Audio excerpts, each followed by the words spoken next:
Hey guys, welcome to WiFi classes. मेरा नाम है गौरव तिलथी और दोस्तों आपकी हेल्प करने के लिए एक इम्पॉर्टेंट टॉपिक ले आया हूँ। पार्लियामेंट की इम्पॉर्टेंट टर्म्स पढ़ेंगे जो कि काफ़ी ज़्यादा इंपॉर्टेंट है पॉलिटी के पर्सपेक्टिव से। तो ईमानदारी से पढ़ लेना, बिल्कुल फोकस हो जाना अर्जुन की तरह, योद्धा की तरह।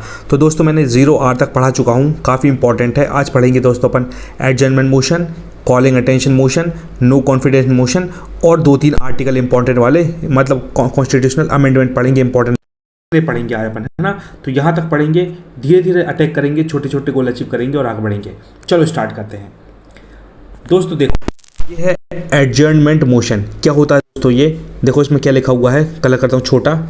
इसमें लिखा है कि motion to adjourn the proceeding of the house so as to take up a matter of urgent public importance. It can be moved by any members, requires support from at least 50 members. देखो दोस्तों, इसका मतलब ये होता है कि short में बता रहा हूँ, इसमें क्या होता है, मतलब आपके अंदर जैसे आपकी लोकसभा के पार्लियामेंट के अंदर मीटिंग स्टार्ट हुई है, मीटिंग चल रही है, लेकिन कोई बंदा आया और उसने बोला भाई मेरी बात पहले सुनो क्योंकि मेरा मैटर बहुत अर्जेंट है। तो क्या होगा, जो अपना लोकसभा का स्पीकर होगा वो उस मीटिंग को रद्द कर देगा, कुछ टाइम के लिए स्टॉप कर देगा और इस बंदे के मैटर को कंसिडर करेगा। एग्जाम्पल दूसरा देता हूँ, जैसे मैं घर में गया हूँ, घर में मम्मी ने अपना खाना बनाना चालू किया है। मैं घर में अंदर घुसते ही मैंने ये बोला, अरे मम्मी खाना बताना, खाना बाद में बनाना, आप पहले मेरी बात सुनो, मेरा इंपॉर्टेंट टॉपिक, मेरी बात सुनो, मेरा इंपॉर्टेंट मैटर है। तो आपकी मम्मी खाना बनाना बंद करके आपके पास आ जाएंगे और आपकी बात ध्यान से सुनेगी। Same to same adjournment motion में भी यही होता है। फिर से पढ़ेंगे, motion to adjourn the proceeding of the house so as to take up a matter of urgent public importance, जो कि बहुत अर्जेंट पब्लिक इंपॉर्टेंस का मैटर है, उसको कंसिडर करने के लिए जो पहले का काम चल रहा है उसको स्टॉप कर देते हैं कुछ टाइम के लिए, ठीक है। और इसमें क्या होता है, it can be moved by any member, कोई भी मेंबर अपने पार्लियामेंट का मूव कर सकता है ये। Required support from at least 50 members. जैसे मैं हूँ, मैं कोई मुद्दा को छेड़ रहा हूँ, तो भैया मेरे मुद्दे में दम है कि नहीं, मेरी बात में दम है कि नहीं, तो मैं 50 लोगों का सपोर्ट मांग लूँगा। भाई साहब ये वाला मैं एक इंपॉर्टेंट रिजर्वेशन के बारे में बात करना चाहता हूँ, मान लो, तो भैया सब लोग 50 लोग राजी होगा, हाँ भाई गौरव भाई रिजर्वेशन के बारे में कोई बात करना चाह रहे हैं, तो चलो 50 लोगों ने सपोर्ट दिखा दिया, तो अब मैं अपने क्वेश्चन पूछ सकता हूँ, अब अपना पॉइंट रख सकता हूँ, ठीक है। इसको अच्छे से देखना, समझ में आएगा। दूसरा, कॉलिंग अटेंशन मोशन क्या होता है दोस्तों, इसमें क्या होता है, a member may call the attention of a minister to an urgent matter and the minister may make a statement regarding it. इसका मतलब सिंपल सा ये है कि भैया मेरा नाम गौरव तिलथिया, मैं अपनी पार्लियामेंट में लोकसभा में बैठा हूँ। लोकसभा के अंदर बहुत सारे मिनिस्टर होते हैं, अलग अलग, कोई काउंसिल ऑफ मिनिस्टर, किसी को रेलवे का डिपार्टमेंट मिला है, किसी को वुमेन एम्पावरमेंट का है, किसी को पंचायत का है, किसी को वाटर डिपार्टमेंट, किसी को टेक्सटाइल डिपार्टमेंट। तो मान लो मेरा मन हुआ मैं रेलवे मिनिस्टर से बात करना चाहता हूँ, तो मैं क्या करूँगा, पर्टिकुलर उस बंदे को कॉल करूँगा, मतलब सामने बैठा रहेगा वो, उसको कॉल अटेंशन दूंगा कि मुझे भैया रेलवे मिनिस्टर से बात करनी है। तो मैं गौरव तिलथिया उस बंदे से बात करूंगा और वही बंदा मुझे आंसर देगा। तो इस बात में बस स्पष्ट यही लिखा है, a member may call the attention of a minister to an urgent matter and the minister may make a statement regarding it. एक बार फिर से, मैं लोकसभा के अंदर बैठा हुआ हूँ, खूब सारे यहाँ मिनिस्टर बैठे हैं, एक रेलवे मिनिस्टर, एक ये वाला, कोई जल शक्ति उसका मंत्री है, कोई वाटर डिपार्टमेंट का, कोई कुछ का। तो मान लो मैंने रेलवे मिनिस्टर से मुझे बात करनी है, तो सीधा मतलब इंपॉर्टेंट बात है कि भैया रेलवे वाली, अभी जैसे रेलवे में उड़ीसा में वो एक्सीडेंट हो गया, तो मैं सीधा पूछूंगा भाई कि रेलवे मिनिस्टर से कि रेलवे मिनिस्टर भाई तुम बताओ कि वो उड़ीसा में एक्सीडेंट क्यों हुआ, ऐसी कौन सी लापरवाही हुई। तो मैंने, मेरा अर्जेंट मैटर था, मैंने सीधा उससे क्वेश्चन पूछ लिया। अब वो बंदा मुझे आंसर देगा कि भैया उड़ीसा में ऐसी गलती हो गई थी, किसी की नींद लग गई थी, कोई मिस्टेक हो गई थी, सिग्नल गलत दिखा दिया था, जो भी है वो मुझे आंसर ज़रूर देगा। तो इसको बोलते हैं कॉलिंग अटेंशन मोशन, जो कि अर्जेंट टॉपिक होता है तो डिस्कस होता है। तो सेम टू सेम पार्लियामेंट में हुआ भी होगा दोस्तों, जो अभी अपना उड़ीसा का केस हुआ जिसमें ट्रेन टकरा गई थी ना, 1-2 ट्रेन टकरा गई थी, कितने लोगों की मौत हो गई थी। तो ऐसे ही पार्लियामेंट में किसी न किसी ने क्वेश्चन पूछा होगा उस मंत्री से कि भाई साहब तुम्हारे रेलवे के डिपार्टमेंट में चल क्या रहा है, ऐसे लोग मर रहे हैं भयंकर खतरनाक तरीके से। तो इसको बोलते हैं कॉलिंग अटेंशन मोशन, ठीक है। आगे बढ़ते हैं, यह बहुत इंपॉर्टेंट नो कॉन्फिडेंस मोशन दुनिया का सबसे ज़्यादा इंपॉर्टेंट मोशन है और ये पॉलिटी की टर्म का सबसे इंपॉर्टेंट बात है, बिल्कुल ध्यान से देखना इसको। इसमें दोस्तों क्या होता है, पहले पढ़ के बताता हूँ फिर समझाऊंगा। A no confidence motion indicates lack of confidence of the Lok Sabha in the council of ministers. It can be introduced in the Lok Sabha only if the motion is passed the government must resign. इसका बिल्कुल ध्यान से देखना दोस्तों, ये अपनी क्या है, अपनी पार्लियामेंट है। मान लो लोकसभा की बात चल रही है ना, लोकसभा के अंदर, तो लोकसभा के अंदर क्या होता है, खूब सारे लोग होते हैं, तो खूब सारे दोस्तों मिनिस्टर होते हैं और कुछ होते हैं दोस्तों काउंसिल ऑफ मिनिस्टर। ठीक है, तो काउंसिल ऑफ मिनिस्टर जिन लोगों को डिपार्टमेंट मिलते हैं, कि किसी को टेक्सटाइल डिपार्टमेंट मिला है, किसी को वुमेन एम्पावरमेंट का मिला है, किसी को वाटर डिपार्टमेंट, किसी को रेलवे डिपार्टमेंट, किसी को एयरपोर्ट अथॉरिटी का डिपार्टमेंट, किसी को कुछ भी डिपार्टमेंट मिला है, किसी को पंचायत का डिपार्टमेंट, किसी को फॉरेस्ट का डिपार्टमेंट, तो उनको बोलते हैं काउंसिल ऑफ मिनिस्टर। और बाकी लोगों को दोस्तों वो भी मिनिस्टर होते हैं, लेकिन वो मेंबर ही कहलाते हैं एक तरीके के, लेकिन ये मिनिस्टर है।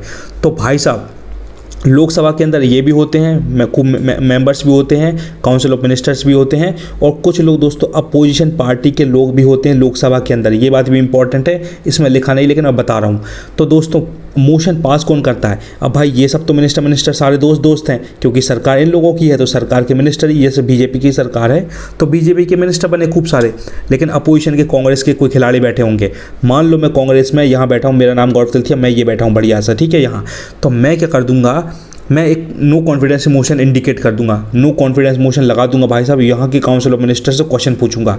हाँ भैया, मान लो एग्जांपल रेलवे मिनिस्टर की ऐसी तैसी करना अपने को, बोलेंगे भाई साहब जो उड़ीसा में तुमने वो अपना जो हादसा हुआ है उसमें तुमने कितना तुमने क्या लापरवाही करी है, कितने पैसों का गबन कर दिया जिसकी वजह से इतनी दिक्कतें हुई है, लाखों लोग, हज़ारों लोगों की मौत हो गई है। तो दोस्तों मैं जब इनसे क्वेश्चन पूछूंगा काउंसिल ऑफ मिनिस्टर से, मान लो रेलवे डिपार्टमेंट के मिनिस्टर से पूछूंगा कि भैया तुमने जो अभी मतलब जितने लोग मारे गए हैं, जितने लोगों को दिक्कत हुई है, उनके लिए तुमने 5,000 करोड़ रुपए रिलीज़ करवाए थे, है ना, अपने कंसोलिडेटेड फंड ऑफ इंडिया से या अपने सरकार से 5,000 करोड़ आपने लिए थे कि मैं मदद करूंगा इनकी, जो लोग कुछ भी हुआ तो मैं पूछूंगा कि आपने जो 5,000 करोड़ रुपए लिए हैं लोगों की मदद करने के लिए, उस 5,000 करोड़ का मुझे पूरा का पूरा कच्चा चिट्ठा चाहिए कि जो पैसा कहाँ खर्च हुआ। तो भाई साहब मैं गौरव तिलथिया, मैंने अपोजिशन का मेंबर हूँ, मैंने पूछा, लेकिन रेलवे मिनिस्टर आंसर नहीं दे पाया। उसकी ऐसी की तैसी हो गई, क्योंकि उसने खूब घपला किया होगा, खुद ने खाए होंगे, उसने 100 करोड़ उसने रख लिए होंगे, 100 करोड़ उसने रख लिए होंगे। तो ये मुझको अगर ढंग से आंसर नहीं दे पाता है, मैं काट रहा हूँ उसको, अगर रेलवे मिनिस्टर मुझको अच्छे से आंसर नहीं दे पाता है जिससे मैं सेटिस्फाई नहीं हो पाता हूँ, तो भाई साहब सरकार गिर जाएगी। If the motion is pass the government must resign. सरकार गिरी मतलब पूरे काउंसिल ऑफ मिनिस्टर का खेल खत्म, अपने प्राइम मिनिस्टर का खेल खत्म, पूरी सरकार खत्म, कुल मिलाकर बीजेपी की सरकार खत्म। समझ रहे हो, इतनी खतरनाक बात है। हालांकि ये नो कॉन्फिडेंस मोशन लोग पास नहीं करते, क्योंकि क्या होता है सब मिलीजुली सरकार रहती है, ये अपन पढ़ रहे हैं, लेकिन रियलिटी में ये है कि इसके पास भी हजार करोड़ हैं, अपोजिशन के मेंबर भी मिले जुले रहते हैं, सब मिले तो सब बढ़िया है, इसके पास 500 करोड़, इसके पास 500 करोड़, इसके पास 500 करोड़, तो सब मिलजुल कर रहते हैं, कोई नो कॉन्फिडेंस मोशन पास करता ही नहीं है, क्योंकि करेगा तो दिक्कत होगी तो फिर पैसा कहाँ से आएगा। जो 5,000 करोड़ जो इसने रिलीज़ करवाया है, तो भैया सबकी आंखों के सामने हुआ है, ये तो सबने साइन किए हैं, तो उस सबको पता है कि 5,000 करोड़ में से हम भी तो कुछ पैसा लेंगे, इसलिए ये काम होते नहीं है, लेकिन अपन को पढ़ना पड़ रहा है, तो पढ़ लो अभी। तो मैंने जो समझाया उसको ध्यान से देखना, आप समझ में आएगा। शॉर्ट में ये है कि भैया अपोजिशन के मेंबर लोकसभा के अंदर अपोजिशन के मेंबर होते हैं, जिसमें मान लो मैं भी एक शामिल हूँ, तो मैंने भैया एक नो कॉन्फिडेंस मोशन पास कर दिया रिस्पेक्टिव पर्टिकुलर मिनिस्टर के ऊपर, लेकिन बंदे ने आंसर नहीं दे पाए, तो अगर ढंग से आंसर नहीं दिया, सेटिस्फाई नहीं हो पाए, सरकार खत्म खेल। ठीक है, बहुत इंपॉर्टेंट है, ध्यान से देखना इसको। अब दोस्तों लास्ट के 3-4 अमेंडमेंट पढ़ेंगे, ये बहुत इंपॉर्टेंट है, यहाँ से क्वेश्चन 110% बनते हैं। अगर आपको लगता है तो ज़रूर पढ़िए अच्छे से और कुछ सीख कर जाइएगा, टाइम वेस्ट मत करिएगा, मैं पूरी शिद्दत से पढ़ाऊंगा, है ना। और अपने को छोटी सी कीमत है, अगर 4 लाइन पढ़ के अपने 2 नंबर पक्के हो रहा भाई तो पढ़ लो, है ना। करंट अफेयर तो है नहीं है, इस साल 1000 चीज़ पढ़ रहा है, उसमें भी पता नहीं क्या आएगा क्या नहीं आएगा, लेकिन यहाँ गारंटी है कि एक न एक अमेंडमेंट, एक न एक आर्टिकल आएगा। चलो स्टार्ट करते हैं। फर्स्ट अमेंडमेंट एक्ट 1951 में क्या हुआ था दोस्तों, एडेड 9th शेड्यूल। क्या बात है, आप खुद सोचो दोस्तों, जब अपने कॉन्स्टिट्यूशनल अमेंडमेंट, अपना पूरा संविधान बन गया था, मान लो संविधान बन गया अपना, ठीक है, 26 नवंबर 1949 को अडॉप्ट हो गया और 26 जनवरी 1950 को इनेक्ट हो गया। लेकिन आप खुद सोचो कि 1950 को इनेक्ट हो गया था, 26 जनवरी 1950 को अपना संविधान इनेक्ट हो गया था, मतलब लागू हो गया था, हर बंदा यूज़ करने लगा था उसको। तो खुद सोचो कि भैया, अपन सोचो ना कि भैया फिर पहला अमेंडमेंट कब हुआ होगा। जैसे आप बोलते ना मेरे पापा की पहली सैलरी आई थी, मेरे दादाजी ने पहला घर बनाया था, तो भैया पहला क्या हुआ, पहला संविधान संशोधन, कितना इंपॉर्टेंट बात होगी। तो ऐसे याद रखो कि भाई साहब पहला अमेंडमेंट हुआ होगा 1950 के बाद, जो हुआ है 1951 में, 1 साल जस्ट बाद, और उसमें क्या हुआ था, एडेड 9th शेड्यूल को ऐड कर दिया गया था। तो ये क्वेश्चन बन गए। 2 क्वेश्चन क्या बने, एग्जामिनर पूछेगा कि पहला संविधान संशोधन कौन से सन में हुआ था, 1951 में हुआ था, उसमें क्या हुआ था, उसमें 9th शेड्यूल को ऐड कर दिया गया था, बस इतना याद रखना है। दूसरी बात, ये देखो, ये पहले के बाद फिर आपको इंपॉर्टेंट वाला 7th याद रखो। 7th अमेंडमेंट एक्ट 1956 में क्या हुआ था, ये आपको तोते की तरह रखना पड़ेगा। 7th अमेंडमेंट एक्ट 1956 मैंने कैसे याद किया था, 7 का अपन जब पहाड़ पढ़ते मैंने पढ़ता ना, 7 8 जा 56 होता है ना, 7 7 जा 49, 7 8 जा 56। तो इस तरीके से मैंने लिंक किया था कि 7 का कोई 7th अमेंडमेंट की बात चल रही है और 56 नंबर का अपना ईयर है, ऐसे मैंने लिंक करके गंदी ट्रिक बनाकर याद किया था। तो जैसे ही मैं 7th अमेंडमेंट एक्ट देखता हूँ, 7 का पहाड़ा पढ़ता हूँ, 56 दिखता है, तो 1956 मुझको अपने आप याद आ जाता है। तो बस इतना मुझे याद हो गया कि भाई इधर क्या हुआ था। तो इधर दोस्तों, necessitated on account of reorganisation of states on a linguistic basis. दोस्तों इस टाइम पे क्या हो रहा था कि अपने बहुत सारे राज्य थे, तो कोई आंध्र प्रदेश में लड़ मरे, कोई केरला में लड़ मरे, तमिलनाडु में लड़ मरे, भैया हमारी भाषा अलग है, ये अलग है, तो हमें अपना अलग राज्य दे दो।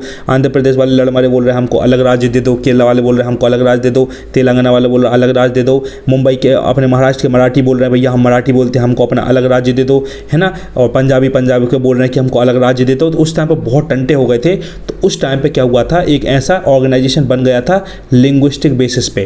तो उस चीज़ को ध्यान रखिएगा कि 1956 के टाइम पर भैया ऐसा हो अल्लाह मचा था, ठीक है, जिसमें भाषा के आधार पर लोग अपने अपने राज्य मांग रहे थे। और पहला दोस्तों राज्य कब बना था बता दे रहा हूँ, अगर आप पढ़ने वाले चैंपियन बंदे हो, तो 1953 में आंध्र प्रदेश बना था सबसे पहले, मद्रास से अलग होके।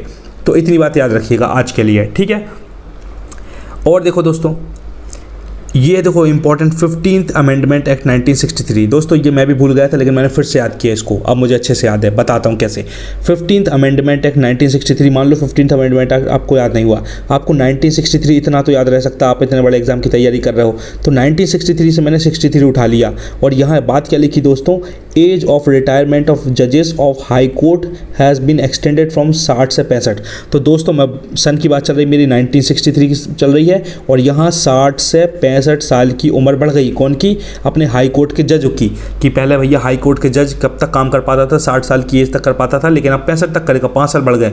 तो मैंने ट्रिक ये बना ली कि भैया यहाँ भी 60, यहाँ भी 60, यहाँ भी 60, कुल मिलाकर 6 की सीरीज चल रही है यहाँ। तो जो भी आर्टिकल आएगा वो दोस्तों मेरा 1963 में सन रहेगा, और ये 60 से 65 एज बढ़ गई थी। तो ये मैं लिंक कर पाऊंगा कि 6 की बात चल रही है, यहाँ 1963 था ये, यहाँ 60 से अपने इस 60 से 65 की एज बढ़ गई थी। तो ऐसे मैंने ट्रिक बना ली हाई कोर्ट के जज की, ठीक है दोस्तों। ऐसे विजुलाइज करना पड़ेगा तब याद रहता है। 1000 आर्टिकल, 1000 अमेंडमेंट, क्या करोगे भाई, है ना। मतलब अमेंडमेंट बहुत सारे हैं, 1000 नहीं मतलब बहुत सारे, ये कहने का मतलब है। लास्ट वाला देखो यहाँ तक पढ़ेंगे, बाकी के ये बाद में कवर करेंगे धीरे धीरे, है ना। बहुत इंपॉर्टेंट, देखो जीएसटी है, नेशनल कमीशन, ये अपना बैकवर्ड क्लासेस है, जीएसटी पता नहीं क्या क्या है। तो ये लास्ट वाला देखो अभी 26th अमेंडमेंट एक्ट 1971 में क्या हुआ दोस्तों, ये रटना पड़ेगा, मैंने भी रटा, पूरा हिंदुस्तान रटता है। Abolished the titles and special privileges of former rulers of princely states. दोस्तों जब हमारा देश आज़ाद नहीं हुआ था 1947 के पहले क्या होता था, बहुत सारे राजा रजवाड़े होते थे। हैदराबाद के अलग कोई मतलब अपने निज़ाम बोल रहे हैं, तेलंगाना के अलग कोई राजा हैं, अपने मध्य प्रदेश में कोई होलकर वंश के राजा हैं, कोई अपने क्या बोलते हैं माधवराव सिंधिया बोलते हैं, सिंधिया वंश, ये वंश। तो अपने अपने वंश थे दोस्तों, खूब पावरफुल लोग थे, करोड़पति लोग थे, खतरनाक।